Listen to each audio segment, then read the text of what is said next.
अस्सलाम वालेकुम। इस वीडियो में हम पढ़ेंगे role of accessory glands. Basically digestive system में एक्सेसरी ग्लैंड्स का क्या रोल है। ये ग्लैंड्स हमारे कौन कौन से हैं। सिलेवरी ग्लैंड्स है, लिवर है, पेनक्रियाज है, गॉल ब्लैडर है। ये हमारे पास जो है वो एक्सेसरी ग्लैंड्स हैं और इनका डाइजेस्टिव सिस्टम में क्या रोल है ये हम इस वीडियो में पढ़ने वाले हैं। चैप्टर नंबर 11 हमारा कंटिन्यू है। होलोजोइक न्यूट्रिशन, हम इसको बहुत ही जल्द इस चैप्टर को फिनिश करने वाले हैं। So let's start.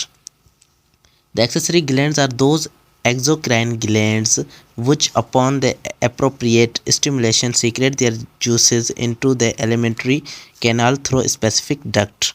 तो एक्सेसरी ग्लैंड्स वो ग्लैंड्स हैं जो ये एक किस्म के एक्सोक्राइन ग्लैंड्स हैं।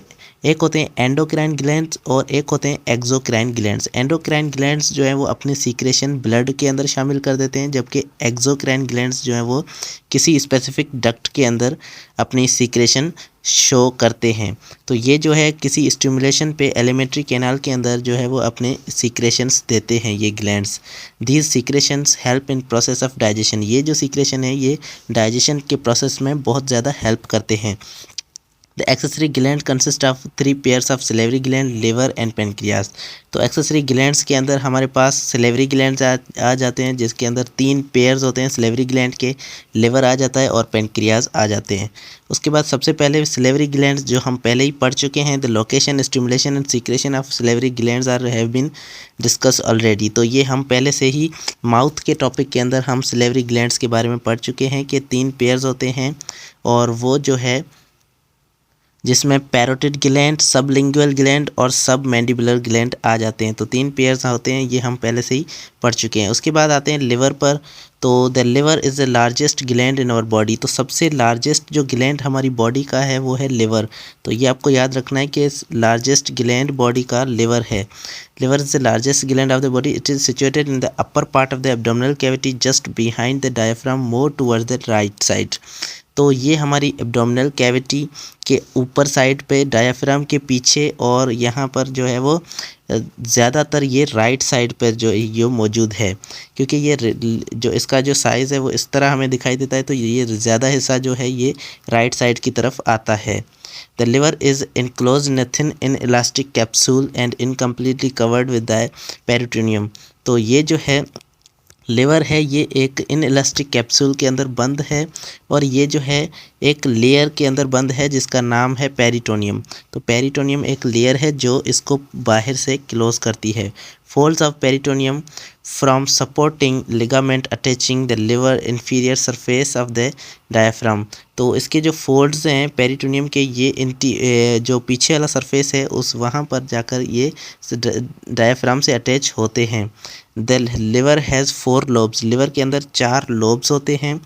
2 lobes most obvious are large right lobe and the smaller veg shape left lobe. तो इसके 2 लोब्स जो है वो एक राइट लोब कहलाता है, दूसरा जो है वो लेफ्ट लोब कहलाता है। तो इसके अंदर आप देख सकते हैं पिक्चर के अंदर कि ये आपको जो बड़ा सा लोब दिख रहा है ये जो है ये राइट लोब है और यहाँ पर ये छोटा सा जो लोब है ये लेफ्ट लोब कहलाता है।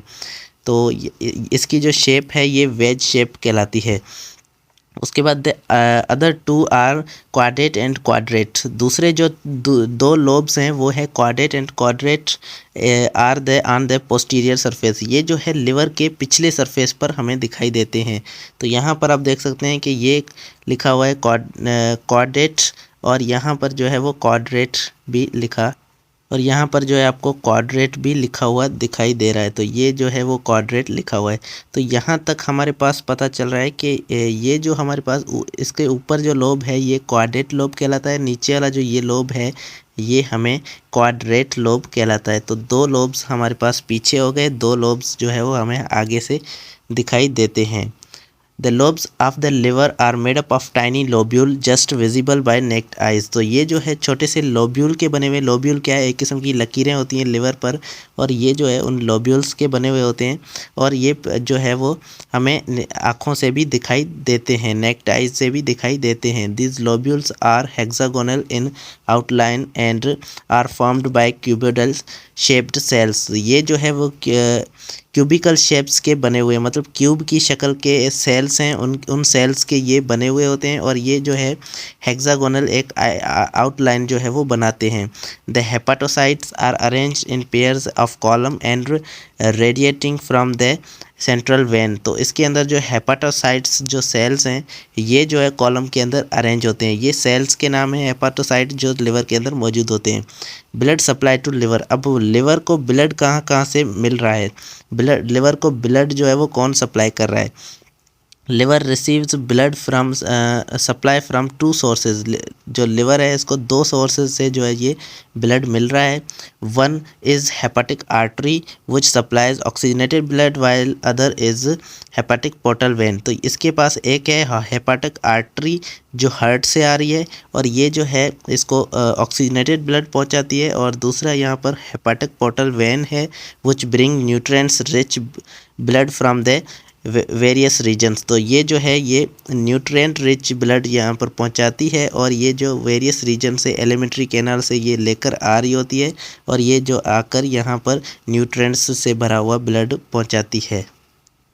उसके बाद आते हैं फंक्शन ऑफ लिवर। तो फंक्शंस ऑफ लिवर, लिवर के काम क्या हैं। Liver is a metabolic factory, liver क्या है, एक मेटाबॉलिक फैक्ट्री है। And synthesise and storage organ in as well as homeostatic and secretory organ. ये सीक्रेटरी ऑर्गन भी है, मतलब कुछ सीक्रेट भी करता है, और होम्योस्टेटिक है मतलब ये बॉडी में चीज़ों को मेंटेन भी कर रखता है और कुछ चीज़ों को सिंथेसिस भी करता है, कुछ जो है वो स्टोरेज भी करता है। तो इसके जो है मेटाबॉलिक फैक्ट्री है, इसके बहुत ज़्यादा काम है। It perform hundreds of functions, ये जो है इसके लाखों, मतलब लाखों तो नहीं कह सकते, हंड्रेड्स मतलब 100 के जितने इसके काम हैं। Among them important are as follows, उसके अंदर जो है ये नीचे हमें कुछ इंपॉर्टेंट इसके लिवर के काम जो है वो लिखे हुए हैं। सिक्रेशंस ऑफ बाइल, तो लिवर जो है वो बाइल की सिक्रेशन देता है। Bile is synthesise by hepatocyte, bile जो है वो हेपाटोसाइट, लिवर के अंदर जो सेल्स होते हैं जिनका नाम है हेपाटोसाइट, ये जो है बाइल बना रहे होते हैं।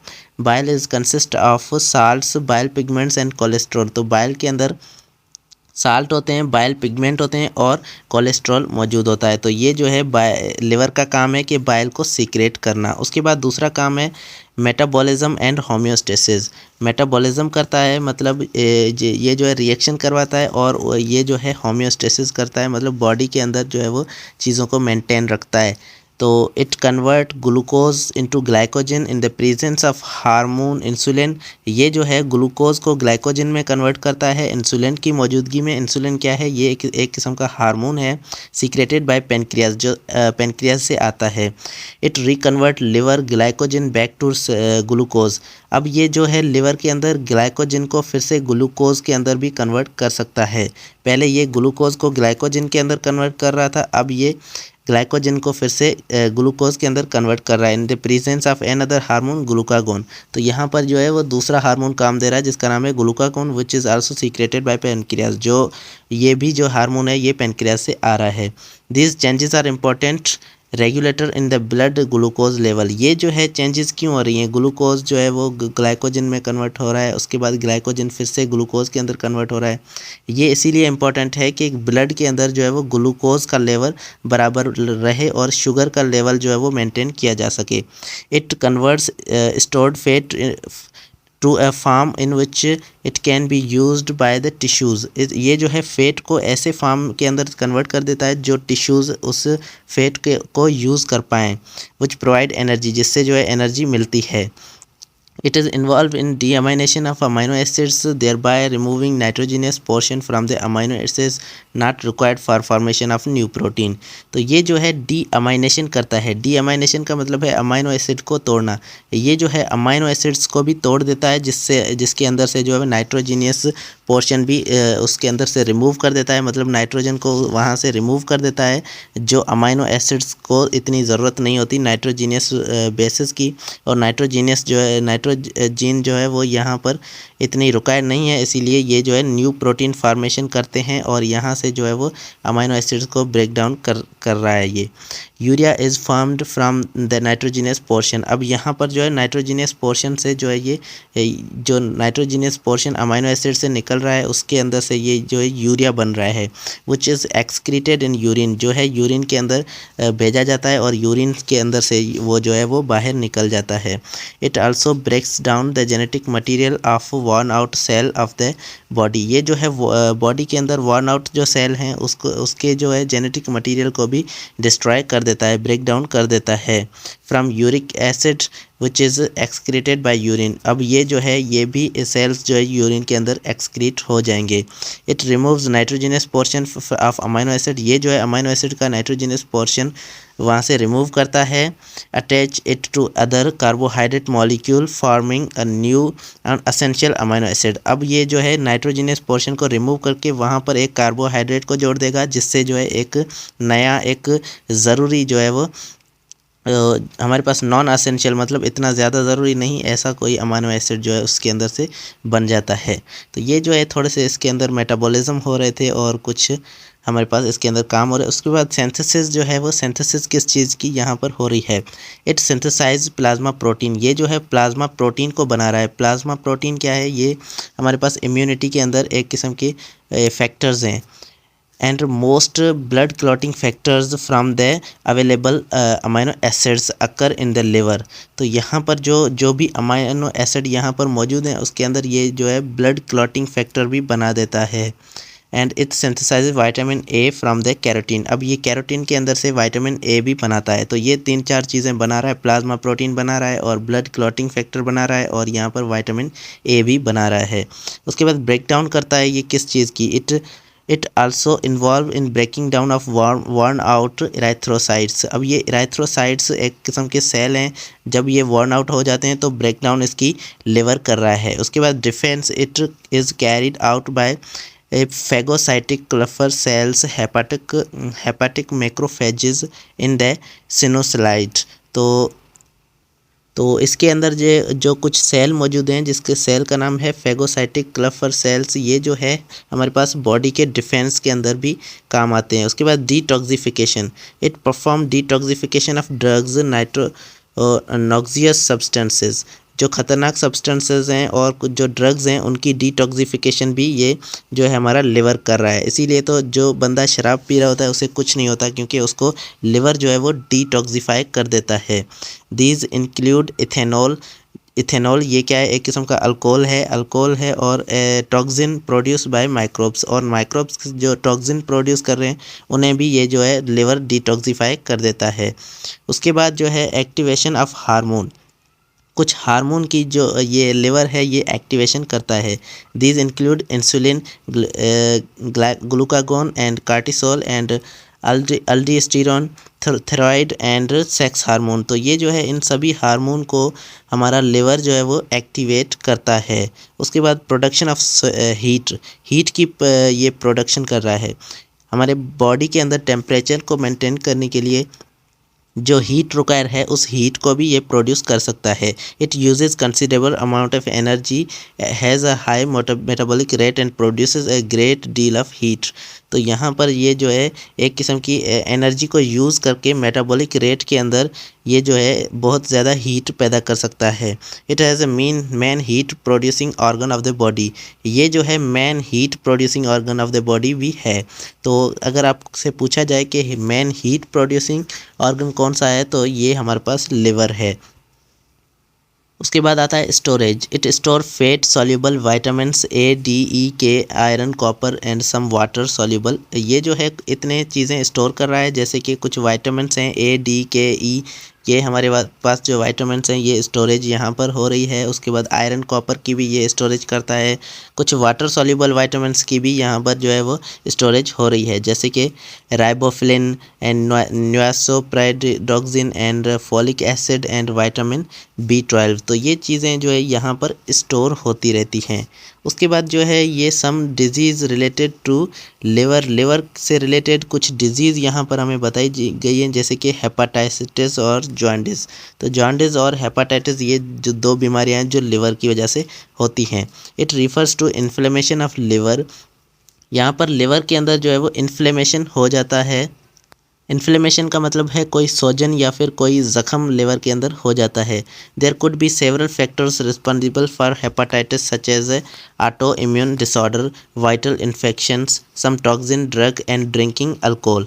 तो हेपाटाइटिस के जो है वो बहुत सारे कारण हो सकते हैं, जैसे कि हमारे पास ऑटो इम्यून डिसऑर्डर, इम्यूनिटी की वजह से जो है वो ऐसा कोई डिसऑर्डर हो गया जिसकी वजह से हमें हेपाटाइटिस हो गया, या वायरल इन्फेक्शन, या कोई ऐसा वायरस जो है हेपाटाइटिस का वायरस जो है वो घूम रहा है तो वो हमें इन्फेक्ट कर देगा। ड्रग्स की वजह से भी हमें हेपाटाइटिस हो सकता है, और उसके बाद जो है वो ड्रिंकिंग की वजह से भी हमें अल्कोहल अगर ड्रिंक करते हैं, शराब अगर पीते हैं तो हमें हेपाटाइटिस हो सकता है। तो ये जो है कुछ कारण हैं।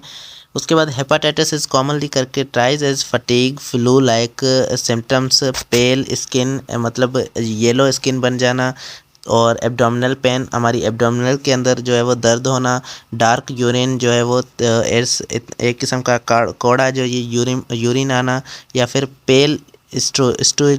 तो यहाँ पर जो है ये भी इसके कुछ जो है वो सिम्टम्स हैं। Infectious hepatitis is accompanied by high fever. अगर इन्फेक्शियस जो हेपाटाइटिस है, मतलब इन्फेक्शन की वजह से जो हेपाटाइटिस हुई है, उसमें जो है वो बहुत ज़्यादा फीवर होता है, तो इससे हमें पता चलता है कि ये जो है इन्फेक्शियस है। उसके बाद जॉन्डिस जो है ये भी एक किस्म की बीमारी। It is a yellowish discolouration of skin. इसके अंदर जो है वो ये जो है स्किन हमारी येलो हो जाती है, येलोइश कलर हो जाता है स्किन का।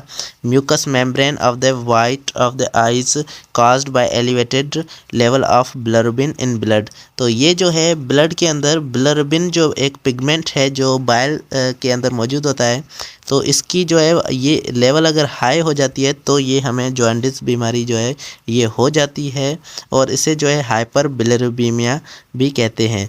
तो bilirubin is a yellow pigment that is created by the breakdown of dead red blood cells। तो रेड ब्लड सेल्स जो है वो डेड हो जाते हैं, तो उसके अंदर से ये जो बिलिरुबिन पिगमेंट जो है वो बनता है, जो आकर हमारे लिवर के अंदर बाइल की सूरत में जो है वो आकर अटैच हो जाता है, उसके अंदर से मौजूद होता है। Normally the liver get rid of bilirubin. Normally liver जो है वो बिलिरुबिन को जो है वो भगा देता है, ऐसे ही हमारे जो है खाने के साथ मिला देता है, और हम जो है एक्सक्रीट करते हैं तो वहाँ से ये निकल जाता है। With the all red blood cells, jaundice may indicate a serious problem with function of your red blood cells, liver, gallbladder और pancreas। तो ये जो है जॉन्डिस अगर बीमारी अगर हमें हो जाती है तो ये जो है हमें हमारे रेड ब्लड सेल के फंक्शन में बहुत बड़ी प्रॉब्लम क्रिएट कर सकती है, और गाल ब्लैडर और लिवर और पेनक्रियाज के अंदर जो है वो ये बड़ी प्रॉब्लम क्रिएट कर सकता है। Jaundice itself it is not a disease but it is A symptom of several possible diseases. तो ये जो है जॉन्डिस खुद एक बीमारी नहीं है, बल्कि ये जो है बहुत सारी बीमारियों का जो ये कारण बन सकती है, ये एक निशानी है जिससे हमें ज़्यादा बीमारियां हो सकती हैं। उसके बाद हमारे पास जो है लास्ट ग्लैंड आता है, इसको स्टडी करके हम जो है वो हम इस वीडियो को ख़त्म करते हैं। तो यहाँ पर जो है वो पेनक्रियाज आ रहा है। It lies behind the stomach in horizontal line. ये जो है स्टमक के नीचे मौजूद होता है, और यहाँ पर ये जो है हॉरिजेंटल लाइन के अंदर जो है ऐसे मौजूद होता है। It is a curve of duodenum. ये जो है ड्यूडेनम का ऐसा जो कर्व बना हुआ होता है उसके जो है अलॉन्ग लगा हुआ होता है, तो ये जो है ड्यूडेनम के पास में होता है। It is about 12 centimetre to 15 centimetre long. ये जो है 12 से 15 सेंटीमीटर लॉन्ग होता है। Through it serve as both exocrine as well as endocrine gland. तो ये जो है एंडोक्राइन और एक्सोक्राइन दोनों तरह का ग्लैंड है। आपको अगर कोई पूछे कि कौन सा ग्लैंड है जो एंडोक्राइन और एक्सोक्राइन है, तो ये आपको पेनक्रियाज का नाम देखने को मिलेगा। Here we will discuss the exocrine role only. यहाँ पर हम जो है पेनक्रियाज का सिर्फ एक्सोक्राइन रोल क्या है ये हम डिस्कस करने वाले हैं। It consist of large number of lobule. इसके अंदर बहुत ज़्यादा नंबर्स लोब्यूल्स, छोटे छोटे जो है लोब्यूल्स मौजूद होते हैं। The walls of which consist of secretory cells. उस लोब्यूल्स के वाल्स के अंदर जो है वो सीक्रेटरी सेल्स मौजूद होते हैं जो सीक्रेशंस करते हैं। Each lobule is drained by a tiny duct. हर लोब्यूल के अंदर एक छोटी सी जो है टाइनी डक्ट निकलती है, एक छोटी सी जो है नाली निकलती है। And these unite eventually to form pancreatic duct. अब ये जो है छोटी छोटी जो नालियाँ है ये आपस में आकर मिलकर एक बड़ी सी डक्ट बनाती हैं जिसे हम पेनक्रिएटिक डक्ट कहते हैं। तो यहाँ पर पेनक्रिएटिक डक्ट बन जाती है which extend the whole length of gland and open into the duodenum. ये क्या है, पूरे ग्लैंड के अंदर से ये जो है निकल रही होती है बड़ी सी डक्ट, और ये जाकर जो है वो ड्यूडेनम के अंदर जाकर अपनी सीक्रेशन देती हैं। Just before entering the duodenum the pancreatic duct joins common bile duct to form hepatic pancreatic ampulla. तो जैसे ही ये जो है ड्यूडेनम में इंटर होने से पहले ये जो है एक और डक्ट से आकर ये मिल जाती है और फिर जाकर ये ड्यूडेनम के अंदर दाखिल होती है। तो ये जो डक्ट होती है ये बाइल डक्ट होती है और यहाँ पर जो है ये पेनक्रिएटिक डक्ट है। तो यहाँ पर ये दोनों मिल जाती हैं तो ये हमारे पास बड़ी डक्ट बन जाती है जिसे हेपाटो पेनक्रिएटिक एम्प्यूला कहते हैं। उसके बाद the duodenum opening of the ampulla is controlled by hepatopancreatic sphincter. तो यहाँ पर भी एक जो है इंटर होने से पहले इस डक्ट के अंदर एक किस्म का स्फिंक्टर लगा होता है जो इसको कंट्रोल कर रहा होता है। As an exocrine gland the pancreas secrete pancreatic juice containing enzyme that digest carbohydrate protein and fat. तो ये जो है एक्सोक्राइन ग्लैंड होने की वजह से ये जो पेनक्रिएटिक जूस को सीक्रेट करता है जो कार्बोहाइड्रेट प्रोटीन और फैट को जो है डाइजेस्ट करते हैं। ये हम पहले ही पढ़ चुके हैं। तो उम्मीद है आपको ये आज का लेक्चर जो है पूरा अच्छे से समझ में आ चुका होगा। अगली वीडियो में हम disorder related to digestive system and food habits को डिस्कस करेंगे। ये हमारा लास्ट वीडियो होगा इस चैप्टर का। तो उम्मीद है आपको अच्छे से समझ में आ चुका होगा। अगर कोई भी क्वेश्चन हो तो आप कमेंट में बेहिचक पूछ सकते हैं। Thank you so much for watching. अल्लाह हाफिज़।